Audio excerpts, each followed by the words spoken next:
The sky above the kingdom of Arendelle was dark with smoke.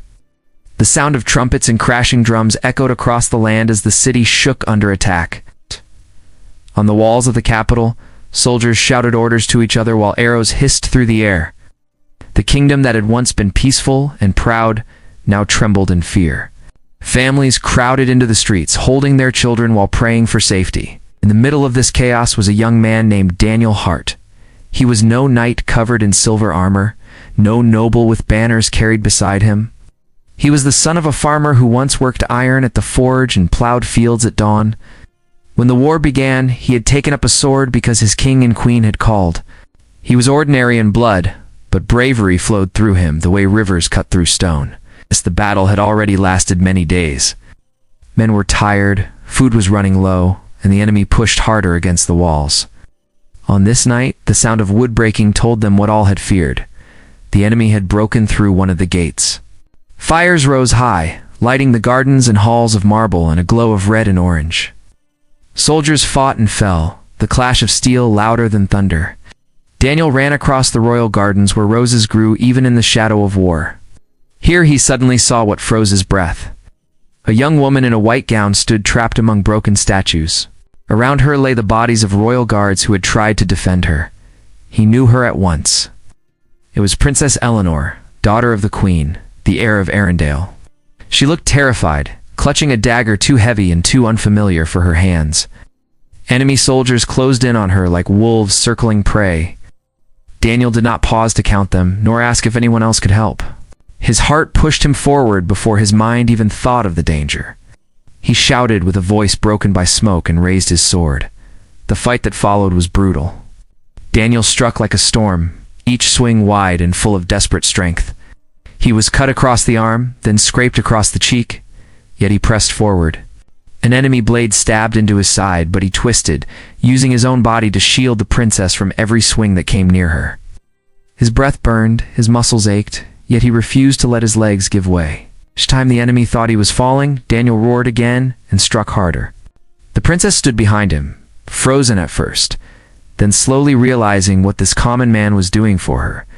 She had seen knights fall in honor, but never had she seen someone fight, as though his very body was a wall built only for her safety. Tears formed in her eyes as she whispered prayers that his strength would hold. More enemies came, surrounding them both, but Daniel refused to move from his place. He knew death could come at any moment, but he grounded his feet into the earth as if they had been nailed there. He thought not of himself, nor of glory, but only of keeping her alive. Time for him slowed. Oh. All he heard was the pounding of his heart and the sound of the princess gasping behind him as he fought on. Finally, from the far side of the garden came the horns of the royal reinforcements. Soldiers rushed forward, shields raised high, pushing back the last of the attackers. The enemy scattered, fleeing into the darkness. When at last the garden quieted, Daniel still stood in front of the princess, his sword trembling in his hand. His body was cut and bruised in a dozen places, his clothes soaked with blood that seemed more his than anyone else's. But he was still alive. As the soldiers gathered around them, they found the princess unharmed, standing tall, though her gown was torn and dirty. And beside her, on his knees now, was Daniel Hart. His chest heaving, his arms weak, yet still leaning forward as if to cover her with his body, even in his final moment. The princess cried out for healers as Daniel collapsed. He fell not with fear, but with the strange peace of a man who had done what was impossible. Beyond him, the fires of the city still raged. Yet for Princess Eleanor, one truth burned brighter. A simple man had saved her life, not with rank, not with riches, but with his very own body. And so the night that nearly marked the end of the kingdom of Arendelle also became the night when a farmer, son became more than a soldier. He became a shield, and his act would echo louder than the war itself. Daniel opened his eyes slowly. First thing he saw was the tall roof above him, made of polished wood, carved with flowers and vines. He did not know where he was at first. His body was heavy and covered in pain, and his chest felt tight whenever he tried to move. The air smelled of herbs. A soft light came through tall windows and painted the floor with colors. He turned his head and saw a long table of glass bottles filled with leaves and oils, everything neatly placed by someone's careful hand. His arm was wrapped in linen, His side was bound with bandages. For a moment Daniel wondered if he was still alive. A young servant entered the room carrying a bowl of water. When she saw him awake, her eyes grew wide. She rushed out as quickly as she had come. Moments later, voices and footsteps sounded down the hallway. Soon more people entered, among them doctors wrapped in robes. They bent over him and checked his wounds carefully. Then a figure stepped forward that made Daniel struggle to sit despite the pain. It was the princess. Eleanor stood there with a calm face, though her eyes were shining, as if she had only just stopped herself from crying. She knelt at his side and whispered his name like an old friend. "You saved me," she said, her voice breaking. She touched his hand lightly, as if afraid he might vanish. Daniel, still weak, gave her a tired smile but said nothing. His voice was too dry for words. Days passed while Daniel remained in that chamber. His body healed slowly. The palace maids brought food to him, though he often ate little more than bread and broth. The doctors treated his wounds again and again, surprised that he had survived at all. The soldiers who guarded the door spoke in whispers of his deed, and soon the story spread far and wide within the palace. To Daniel's shock, word reached the highest seat in the land. Queen Margaret herself asked to see him. When she entered the chamber, Daniel almost wished he could hide. She was not as young as the princess, but she had a presence stronger than any commander. Her gown was simple but lined with the colors of her house. Her gaze was steady and sharp. She looked like a woman who had carried years of burdens without breaking. For a long time, she studied him in silence. Daniel lowered his eyes in respect. "You fought as though 10 men were inside you," she said at last. Her voice was not soft, but there was warmth hidden beneath its firm tone. "You saved my daughter when no one else could. For that, I owe you more than any treasure can repay." Daniel tried to speak, his words slow and rough. "I did only what I could, nothing more." The queen's expression changed just slightly. There was something like curiosity, perhaps even admiration, in her eyes. She had heard many men take credit, demand reward, and sing of their own bravery. Yet here stood a simple man, a farmer's son, who pushed it all aside as if it were nothing. She returned the next day, and the day after that. First she came under the reason of asking about his health. Soon, her visits grew longer. Asked Daniel about his home, his life, his work, his thoughts on the land outside the palace walls. He spoke to her truthfully, with no attempt to hide his simple roots. She listened in a way that startled him. No queen should have cared about the plain words of a craftsman's son, yet she did. The princess also came often, smiling warmly whenever she entered the room. She read him poems and stories when he was too weak to sit up. She laughed at small things to ease the silence. Sometimes she argued gently with him about the world beyond the palace. And in those talks, Daniel found her spirit sharp and lively despite her youth. But with the queen, the feeling was different. She spoke with a weight that only years of rule could give. She asked not only about his body, but about his mind, his thoughts on justice, what strength meant to him, what he would do if he held the power to rule. Her eyes seemed to test him, but they also seemed unable to let him go. Servants whispered in corners. Soldiers raised their brows. They noticed the queen's gaze lingered on him longer than it should have. They noticed the princess smiled brighter in his presence. Whisper by whisper, the palace filled with a story that spread quicker than smoke. The plain man who had saved the royal heir had also caught the notice of the queen herself. Daniel tried to hide from all of this in silence. He only wished to heal, and perhaps one day return home. But he knew something had changed forever. His act in the garden had not only saved a life, it had placed him inside the eyes and thoughts of those who ruled a kingdom. Once caught in such a place, no man could expect to walk away untouched. The palace no longer felt like a place far away from Daniel's world. He had grown used to the sound of boots in the hallways, the servants rushing from one corner to another, and the quiet gardens hidden inside the tall stone walls. Yet even as his wounds healed, he felt restless. He was not born for this life of silk beds and whispered talks. He came from fields where the wind touched his face and the soil stained his hands. But in the palace, he was no longer just Daniel, the son of a farmer. He had become the man whispered about day and night. People bowed their heads slightly when he passed. Even knights who once ignored him now treated him with care, partly for what he had done, and partly for the company he kept. The princess visited him almost every morning. She brought with her small gifts, a flower from the garden, a book she enjoyed, even a ribbon she insisted would keep his hair from his eyes. She seemed to think every little thing she gave might serve as a way to keep a bond between them. For her, Daniel was not only her rescuer, but also a mirror of strength in a world where she had been surrounded by men who fought for titles, not for love or duty. Daniel did not know how to answer her sometimes. When she asked about his life in the fields, he spoke slowly, telling her about the sound of grain moving in the wind, about mending fences or about feeding horses while the sun rose in gold. She listened with wide eyes, as though those simple memories were worth more than jewels. She lived in marble halls, but in Daniel's words, she discovered a freedom she had never felt. Yet it was not only the princess who came to see him. The queen walked into his chamber often, her steps measured, her eyes steady. She never carried flowers or ribbons, but she carried questions. Why did he fight the way he did? Why did common soldiers often give their hearts more easily than men of noble birth? What made him stand when others would have fallen? Daniel struggled to answer her sometimes, because honesty was his only weapon. He told her there was nothing noble in bleeding for someone else. There was only the thought that if you turned away, someone innocent might suffer. He said there was no glory in the mud, only pain, fear, and the choice to hold a line because a retreat was worse.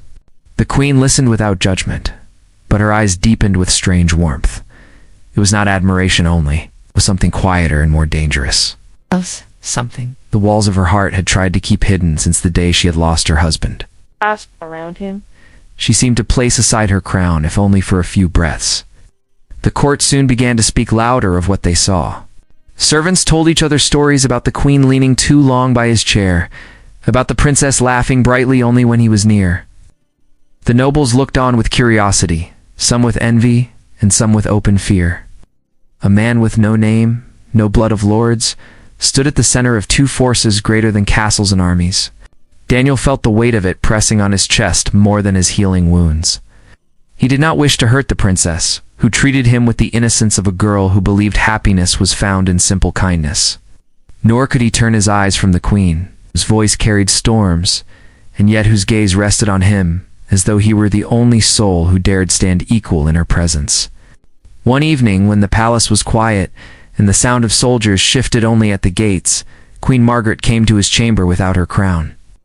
She wore no jewels, only a plain gown, and in her hand she carried no staff. She asked the guards to leave, and they did so at once. For moments she stood in silence, as if she fought a battle inside her own heart. "You understand that this cannot remain a simple thing," she said softly, though her eyes still held the steel of command. "The court watches, the kingdom watches, even my daughter watches." Daniel lowered his gaze. He could not answer wisely, because what she said was true. His heart felt torn between two lights, and each path seemed dangerous. The queen stepped closer, her voice now gentle. "But I must tell you this. When you threw your wounded body between death and my child, I saw more than courage. I saw the truth of what it means to fight without thought of yourself. Since then, I have not been able to push you from my mind. Perhaps I should, perhaps I must, yet I find I will not." Daniel stood still, his breath unsteady. In that moment, he knew the whispers were more than stories. The queen had spoken what many had feared, and her will was not the sort of thing anyone could bend. And while outside the kingdom healed from war, inside the palace, a quieter war was beginning. It was the pull of loyalty, the call of affection, and the storm of choices no sword could defend against. The kingdom did not rest for long. Even as people in the city repaired broken homes and swept away the ashes of war, news came that the enemy had not been fully defeated. The northern lords had gathered their strength once more, and they now marched toward Arendelle with an army greater than before. The smell of smoke would not fade, and the fear in the eyes of the people returned. Inside the palace, the queen called for her council. Generals, lords, and knights filled the great hall as torches flickered against stone walls. They argued about walls, gates, and weapons. Some wished to hide and wait for the storm to pass. Others called for surrender to keep their lives safe. Their voices rose higher with each passing moment. Daniel walked into the chamber quietly, still wearing the simple clothes of a soldier. He did not belong to the world of gold chains and jeweled rings, yet when he stepped inside the room, many heads turned. His presence carried weight, not because of his title, but because of what he had already done. He was a man who had spilled his blood and had no fear of breaking again. The queen sat high on her throne, her face firm, her eyes steady. She raised her hand and the voices of the nobles fell silent. "We will not surrender," she declared. "We will not cower behind these walls and wait to starve. Our people must see that their queen leads them, not hides from them." The hall went still. Some nodded with loyal hearts, but others fidgeted nervously. To lead an army against the enemy meant danger to her life and danger to the kingdom should she fall. It was then she turned her gaze and pointed to Daniel. "He will stand with me." In the darkest hour of this kingdom, he stood unbroken. "There is no man I trust more to keep his ground." The knights looked at one another, their pride wounded. For they had held swords for years, yet the queen chose a man born of the fields over them. Some muttered under their breath, but none dared to speak against her. Daniel felt the weight of the moment pressing on him. He had never wished to lead, never asked for the eyes of thousands to rest on him. But when Queen Margaret rose from her throne and stood beside him, their heights nearly even, he understood. She needed him not as a knight of her order, but as an example of human strength that even the poorest could share. As preparations for battle began, Daniel stood in the training fields once more. He helped drill the younger soldiers, teaching them to hold their lines, to cover each other in the clash of swords. He was not gentle, but he was fair. And the men grew stronger under his words because they knew he spoke from scars and not from books. The princess often watched from a distance. Her heart was torn, for she saw her mother closer to Daniel than ever before. At times she wished he could belong only to her, like a dream she could hold. But she also knew the queen's eyes did not wander without meaning. Eleanor admired him for saving her, but Margaret needed him not just as a man, but as a force beside her throne. The day of battle came with clouds heavy in the sky. The northern army stretched across the fields like a tide of steel. Trumpets shook the air as their drums beat. From the walls of the capital, the people looked out in dread. Yet when they saw their queen step onto her horse, armor shining faintly under the gray sky, hope stirred in their hearts. By her side rode Daniel, his armor lighter, his face plain, but his eyes steady. He carried no banners, only his sword and shield. Yet the men looked at him as if he were a tower built of flesh and bone, a tower that would not bend. The enemy rushed forward with a roar. The two armies met in the middle of the field. Arrows rained, swords clashed, and the ground shook like thunder. The queen's banner nearly fell in the storm, yet Daniel stood at her side, striking down every foe that dared to reach her. He was cut many times, but he fought not like one man, but as though all the strength of the kingdom poured itself through him. The soldiers around him shouted his name. Each time he refused to fall, their courage grew. Even in the thickest clash, when the queen's horse stumbled and she was cast to the ground, Daniel threw himself in front of her, his shield raised. His body once again became the wall that no blade could pass. At last the tide broke. The northern lords fell into retreat, their men scattered in fear. The kingdom of Arendelle stood unbroken, its queen alive, its people roaring in victory. And in the center of it all, Daniel Hart stood, bloodied but unbowed. Beside the queen he had sworn nothing to, yet had given everything to protect. In that moment, the people began to whisper a new story. Not only had he rescued the princess once, he had now saved the queen with his own body. The bonds of the palace grew ever tighter around him. The days after the great battle were filled with cheers and songs from the people of Arendelle. The markets opened again, children played in the streets, and families embraced with tears of relief. The city had survived, and the kingdom was not lost. But inside the palace walls, there was no simple peace. Daniel moved through the halls quietly. He had become known by every guard and servant, and while many bowed their heads to him out of respect, he felt uneasy about the attention. He had fought with all he had, but he did not see himself as a hero. He still thought of himself as the son of a farmer who once rose at dawn to carry buckets of water to thirsty fields. Now he walked through palaces with tapestries, gold and stone floors that echoed beneath his steps. The queen, however, did not allow him distance. She called for him often, not only in times of council, but also in times of quiet. She had ruled for many years with strength and with a heart forged of loss, but after the battle, she no longer stood apart. She spoke to him freely, as one might speak to a partner in a long struggle. When others were near, she acted as queen. But when they were alone, her words softened, as though she carried no crown at all. Daniel felt caught in a storm. The princess still visited him with the same light in her eyes, bringing laughter and warmth into his days.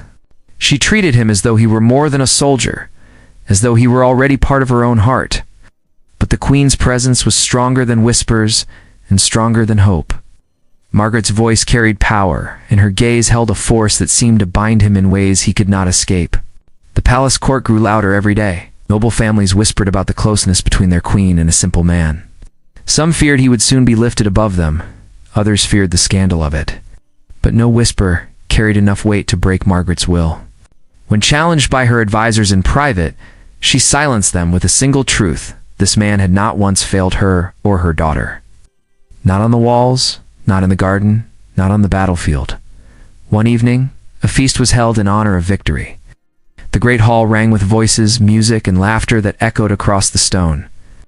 Nobles sat at long tables heavy with bread, wine, and meat roasted over fires.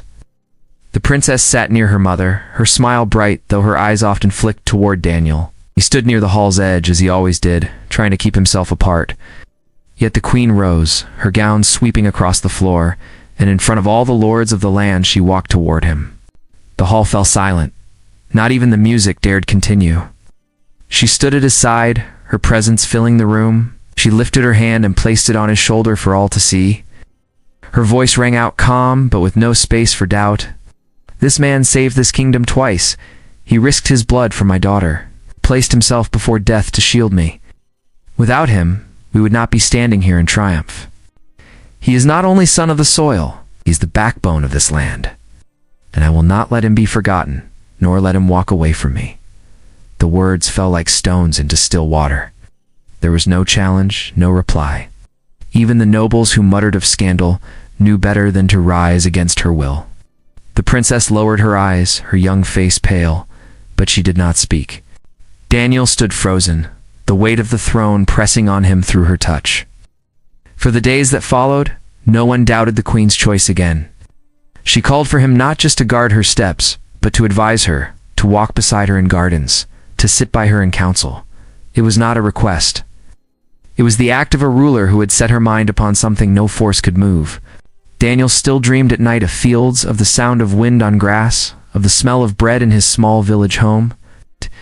But each morning he woke in the palace, with the knowledge that his life was tied forever to the house of Arendelle. He did not understand why fate had led him here, why it had chosen him, but he could not undo what had been done. The people of the kingdom began to tell the story over and over. They spoke of the farmer's son, who saved the princess with his body and later shielded the queen in the greatest battle of their age. They finished the tale with one final truth. When the kingdom tried to thank him, the queen herself declared she would never let him go. And so Daniel Hart, who once thought he would live and die unknown in a quiet village, became bound to the throne of Arendelle, not by rank or title, but by acts of courage that no one could forget.